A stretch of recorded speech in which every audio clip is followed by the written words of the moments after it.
우리 인생에도 수없이 많은 기회가 찾아왔을 겁니다. 그런데 왔다가 가버렸습니다. 그나마 그 기회를 잡을 용기, 그것이 죄책감과 열등감 또는 상처에 막혀버렸기 때문입니다. 버리지 못하고 내려놓지 못하고 스스로 포기한 것이죠. 이렇게 끝나고 말았다면, 포기로 돌아서 버렸다면 시몬은 베드로가 되지 못했을 겁니다. 근데 놀랍게도 바로 이런 순간이 올 것을 예수님은 아셨죠. 그리고 그걸 즉시 그 작은 용기를 붙잡아 주셨던 거죠. 교훈은 작은 용기일지라도 예수님을 그걸 귀하게 보시고 크게 만들어 주시는 겁니다. 작은 용기만 있으면 됩니다. 시몬이 낸 작은 용기가 뭐였어요? 저는 죄인입니다. 적어도 저는 죄인입니다라는 이런 말이 진심으로 고백할 수 있는 용기가 있다면 주님은 그 용기 있는 고백을 붙잡아 주실 줄로 믿습니다. 용기를 붙들어 바꿔주신 꿈은 뭐냐면 사람을 낚는 일이었어요. 어부들이 제일 잘하는 일, 그 낚는 일로 너희는 할 수 있다고 하는. 그런데 단지 어떻게 바꿔주셨습니까? 대상을 바꿔주셨어요. 고기가 아니라 사람을 낚는 거예요. 꿈이라는 것은 갑자기 하늘에서 떨어진 게 아닙니다. 그동안 우리가 해왔던 모든 일들이 이제부터 이룰 꿈의 준비고 미천인 셈이에요. 근데 예수님의 이 인생의 기회를 통해서 제자들이 뭘 한 것입니까? 제자들이 한 것은 버린 것이었어요. 버린 것이 위대한 자들의 변화였어요. 진짜 용기는 뭐냐? 큰 용기는 버리는 거예요.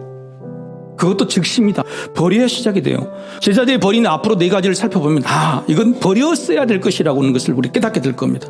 첫째, 그물입니다. 그물이란 소망을 잡을 수 없는 자금이에요. 제자들이 그들의 인생의 소망을 붙잡을 수 있는 것은 유일한 그물이었는데 그 그물로는 인생의 미래를 다 잡을 수가 없어요.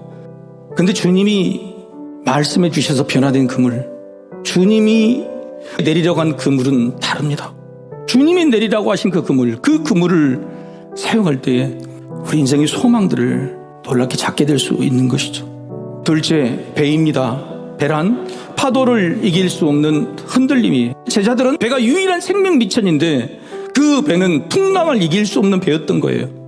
근데 놀랍게도요, 그 배 위에 주님이 타고 계시면 달라요. 세상이 흔들어대는 배, 흔들릴 수밖에 없는 나의 배 위에 주님이 함께 타고 계시면 든든해요. 여러분이 믿고 있는 그 배 위에 주님을 태우시기를 소망합니다. 셋째, 바다입니다. 바다란 보이지 않는 깊은 막연함이. 갈릴리 어부들이 30년을 고기잡이해도 고기가 어디인지는 몰라요. 우리가 사는 세상이라는 바다는요, 한참도 보이지 않는 막연함이.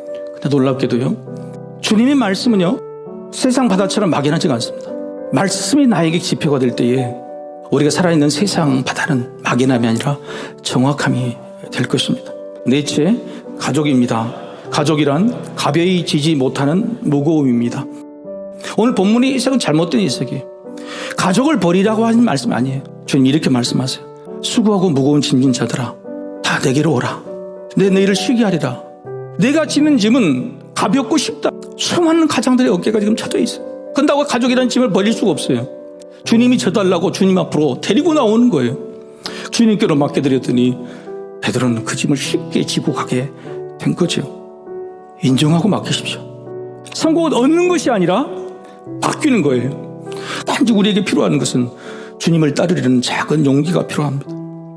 그 용기를 주님이 큰 용기로 바꿔주시고, 그때 우리는 자기를 부인하고 자기 십자가를 지고 주님의 뒤를 따를 수 있는 것이죠.